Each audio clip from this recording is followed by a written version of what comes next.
turns out. That's a classic right there. Y'all don't know nothing about that. Number one, let's hop into the records that I've been listening to over the past, I don't know how long, how many weeks. It's probably been like 3-4 months. I ain't gonna lie. First track that I guess I wanted to talk to y'all about real quick is the new BabyFace Ray album. I just can't stop gushing over this record. You know what I mean? One of my favorite tracks being 6 Mile, damn, I don't remember the name of it. I lied, I'm editing that out. 6 Mile Show. I knew what it was the entire time. The favorite part of this record, of this entire album, is just his delivery, bro. He's so nonchalant with such heavy information. He's so like uncaring sometimes in his delivery, but at the same time emphasizing lyrically like the weight of the importance of some of these things that are way more artificial and superficial. I guess not artificial, but superficial. The things that don't mean as much, he still puts heavy emphasis on, recognizing their importance, but his lack of care in it at the same time. It's a weird kind of balance that he maintains between talking about shit that he feels doesn't really matter that much, while at the same time acknowledging it as a necessity, saying kind of raw and kind of gutter shit at the same time that just regular people not from the city don't just say as casually as he admits and says on these records. He talks in passing on this album, and it's just, I don't know, there's a level of refreshingness that comes with someone not viewing their own endeavors as so important that they need to have this dramatic tone when describing them. It's really cool to see. You a mama's boy. All these free bands got my bitch boy. We gotta shout out the FK Twigs records. Caprisongs. Loved this album front to back. I'm sorry, it's a mixtape. Love this mixtape front to back. I can't wait till the vinyl comes out. Then I can replace my Twigs record up there, Magdalene. She's been sad for 2 years. I'm so glad that she finally came out of that space, came back into her own. You know, it's so refreshing to hear her in a more playful, just as intimate setting, but from this perspective, having a much better time, living in her femininity a lot more. Not to say she wasn't on her old record, but the femininity doesn't just have to be, I'm sad all the time, I'm heartbroken. That doesn't have to be what being feminine is. And I like on the record how there's this dichotomy between Magdalene and Caprisongs. So many records on this thing that are amazing. Meta Angel, Jealousy, you know what I'm saying? Honda. The Georgia Smith record is incredible. Thank You song. Like, everything on this record almost is just, I'm really happy for Twigs. I'm happy for the transition from, what she presented and the information that she gave to us on Magdalene to now. I'm just glad she's in a better space. That's why your mind's up, jealousy, look on me. That's why your mind's up. My heart, it feels so alone in the city, so big. Do we have to talk about Dawn FM? That was such a great record in totality. As an album experience, this was a very strong record in my opinion. One of the Weeknd's best. Is it my favorite? Not really. You know what I'm saying? Not really. But there are records here that when I listen to records outside the context of Dawn, it don't feel right. And I gotta listen to more. I gotta listen to, if I listen to Sacrifice, I gotta listen to Out of Time. If I listen to Out of Time, I gotta listen to Here We Go Again. While there are definitely less records here that are standout, that have that virality, that hit moment that a lot of After Hours did, I cannot deny there is just something about this record that is so deeply remorseful in terms of everything that the Weeknd has done. And I can't really necessarily say what the reason for that remorse is. I can't say if the remorse is because he knows the outcome of his past self's future on this record is coming at this record from a lens of such awareness that he knows the outcome of his relationships before they get to that stage. Because of how toxic and selfish he's been in his past endeavors, it's far more mature while at the same time echoing some of the sentiments it did from the past records. And this one just hits me with a way stronger sense of sadness because it knows what it's doing. Like, the Weeknd knows what he's doing on this album. If the previous records were, the Weeknd going on these escapades where he didn't fully know where his destination would be, this record is him knowing exactly what his end is going to be, but still doing it anyway. I can't say if that remorse is toward the person that he's with on the album or if it's toward himself. Either way, he knows on this record where it leads, and I don't know, it just that's what adds to this sadness And you know, also the fact that the album is very, very strongly nocturnal. That nighttime aesthetic and that sadness just adds to this overall lonely and secluded feeling that the album has. Up with someone so basic, faceless, someone to take your pictures and frame it. I know this other record I wanted to talk about for a couple days. It's the Benny the Butcher and J. Cole record. I did not expect for him to just drop a record with Cole out of the blue. I don't even remember when this dropped. I think it was last Friday. I was thoroughly impressed by Cole's verse. I honestly think Cole did better than Benny did on this. I was shocked. I was very genuinely impressed with Cole's performance here. I like the mixing on this record a lot. I think Alchemist was on this for production, as he's gonna probably be with a good portion or a good deal of Tana Talk 4. Still, he still sounds like he's got something to prove. I don't know why I don't get this energy from Cole on his own records, but when he's on other people's albums or other people's records, I mean, I don't know. It's like he's got something to prove. Always stick with me. They want to know what I brought to Griselda. I say validity. Sometimes it's disrespectful to sing along while these dudes are rapping because their words make the song so visceral. The storytelling on these records, fuel that they give to these songs is just pure. It's unleaded.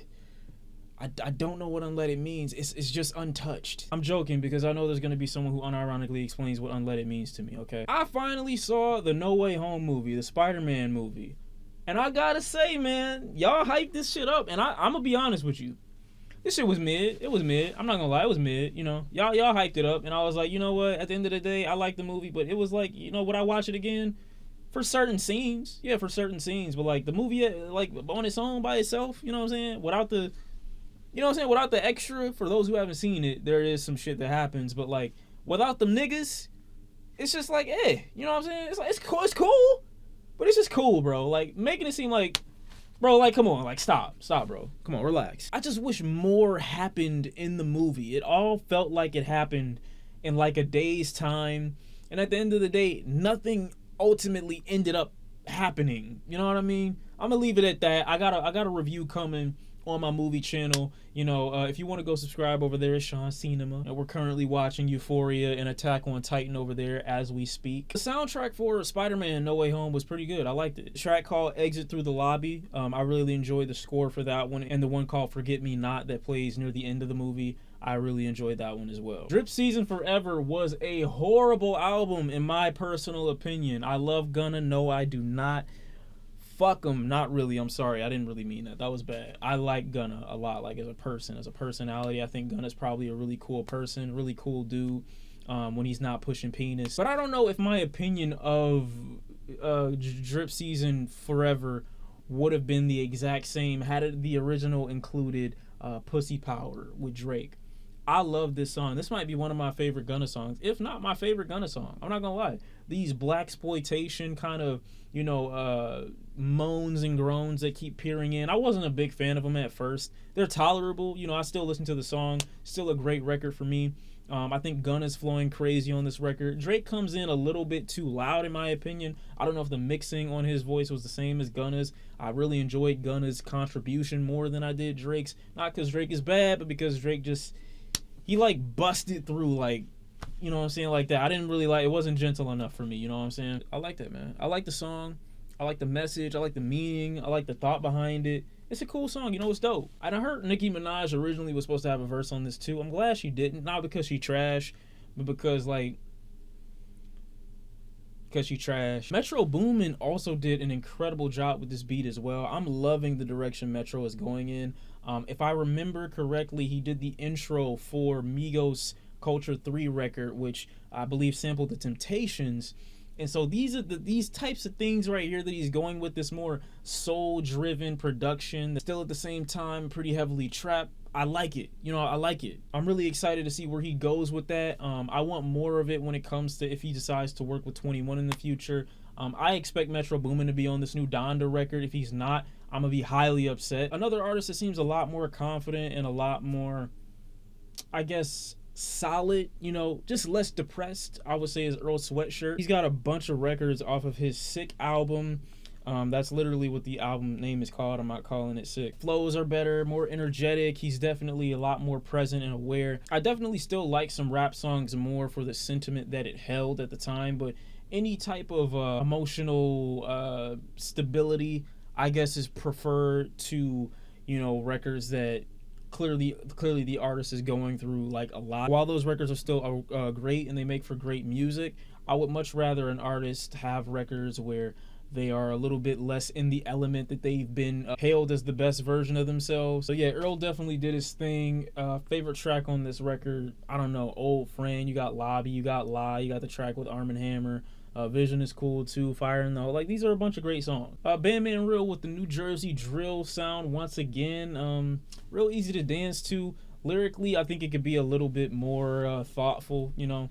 But it's not supposed to be like that, you know. It's just dance music at the end of the day. It's a good time. It's a good vibe. It's a good experience. Hopefully in the future, you know, we get longer, more complete records from him. I just want to hear what the next stage of it ultimately ends up being. Boldy James and the Alchemist, you know, great record. I loved literally every song off of this album.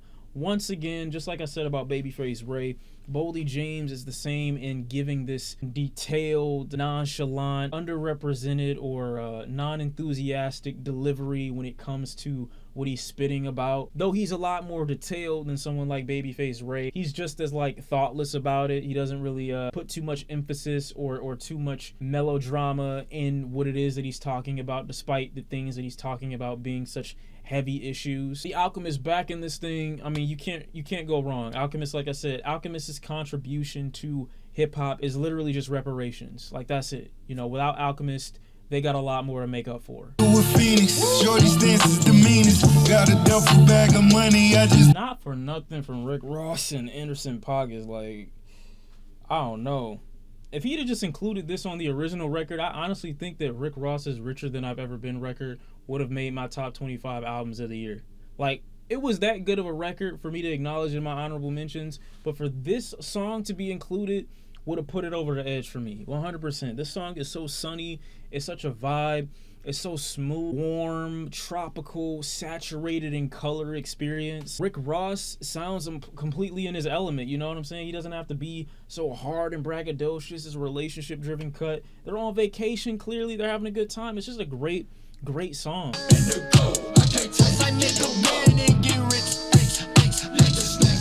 Survivor's Guilt from Saba and G Herbo is probably one of the hardest songs I've heard all year. And again, we only a month in. I know that's not saying much, but from Saba? Y'all gotta understand, when I first listened to Saba, the first record I heard from him was Comfort Zone, I believe. And that was a record from 2014 that I originally listened to about 1 or 2 years later. And I thought Saba was the most boring artist that I listened to. Like, I could not get into the music that he was putting out at that time. Later on, I got hit to a couple of his singles, and then he released the Bucket List Project, which I enjoyed more, but still not enough to call myself like a Saba fan at the time. Care For Me completely changed that. His beautiful, like, this dude's storytelling just, it hit me on a totally different level. And this is the same thing here. He's still mentioning his cousin. He's still got that guilt. A lot more palatable, I would say, because I know people's issue with him on previous records or on his previous album was that it didn't appear as if he had enough of his own style, which is a criticism that I personally couldn't see. Listening to him here, like, he is, he's thirsty. You know what I'm saying? He's hungry. Very strongly looking forward to this album. I believe it comes out in a few weeks. So yeah, I mean, we're gonna see what he put out. Hopefully it's great. Also, before the video ends, I have to mention Mick Jenkins' Scottie Pippen song. I love this record so much. The piano on this record just drenches it in this sad and remorseful, like regretful aesthetic. Beginning, have this intro. They intro the song in such a sad way, and then that aesthetic is carried with the bass as we continue out. The sung vocals are so good. On my own, without you. It's such a drunken and cloudy aesthetic. It's so confused. There's not a clear thought, I feel like, on this entire record. I definitely recommend a listen. I think that's all I'm gonna hit y'all with today. I got more, but I kind of want to release another video next week. Before the month of February is out, I kind of want to release another one of these. I like this. I like this a lot. Y'all let me know what songs you've been listening to. Very, very interested to hear what's been running through your playlists. And until next time, you know, I'm out. It is what it is.